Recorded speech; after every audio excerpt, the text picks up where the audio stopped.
ઘટના દ્વારકા હાઈવે પર બની, જ્યાં ગઈકાલે રાત્રે બસ, બે કાર અને બાઇક વચ્ચે અકસ્માત સર્જાતા એક જ પરિવારના 5 લોકો સહિત 7ના મોત થયા તો 15થી વધુ લોકો ઈજાગ્રસ્ત થયા.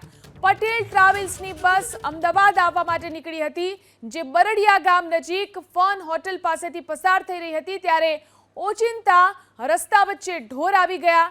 આ અકસ્માત ટાળવા જતા બસ પલટી ખાઈ ગઈ હતી અને બાજુમાંથી પસાર થતી બે કાર અને બાઇક ઉપર પડી હતી, જેમાં કાર અને બાઇકમાં સવાર વ્યક્તિના દબાઈ જવાથી મોત નીપજ્યા. આ અકસ્માત એટલો ગમખ્વાર હતો કે વાહનોના ખુરચા બોલી ગયા હતા. 7 મૃતકોમાં 2 માસૂમનો પણ સમાવેશ થાય છે. મૃતકો પૈકી 5 લોકો એક જ પરિવારના અને ગાંધીનગરના કલોલ તાલુકાના પલસાણા ગામના રહેવાસીઓ હોવાનું સામે આવ્યું છે, જ્યારે કે એક મહિલાની હજુ પણ ઓળખ થઈ શકી નથી.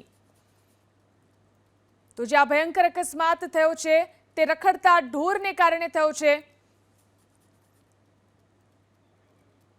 बस, 2 कार और एक मोटरसाइकिल इन्वॉल्व है और जो अभी तक मेरे पास फेटल कैजुअल्टी के जो रिपोर्ट है उसके अंदर तकरीबन 7 फेटल हुए कैजुअल्टी और तकरीबन 14 लोग जो है वो इंजोर है.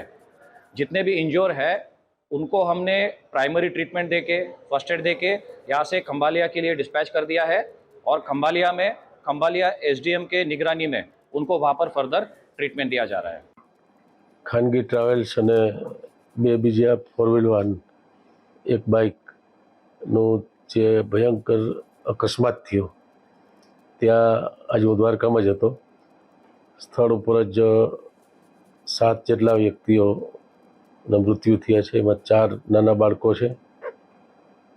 બીજા ખંભાળિયા હોસ્પિટલમાં ત્યાંથી રિફર કર્યા હતા 8 અને એમાંથી લગભગ 2 એક વધારે ગંભીર છે અને જામનગર ખંભાળિયા હોસ્પિટલથી રિફર કર્યા છે અને બાકીના ખંભાળિયા હોસ્પિટલમાં સારવાર લઈ રહ્યા છે. 2 દ્વારકા પણ સારવાર લઈ રહ્યા છે.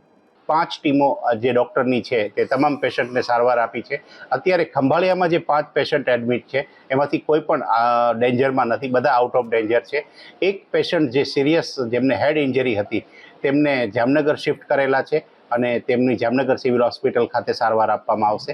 તેમની સાથે એમના હસબન્ડ હતા, તેમને માથામાં સ્ટીચીસ આવેલા હતા, તેમને અહીંયા ખંભાળિયા સાથે ટ્રીટમેન્ટ આપી અને ત્યારબાદ જામનગર એમના જે પત્ની હતા એમની સાથે જામનગર શિફ્ટ કરેલા છે.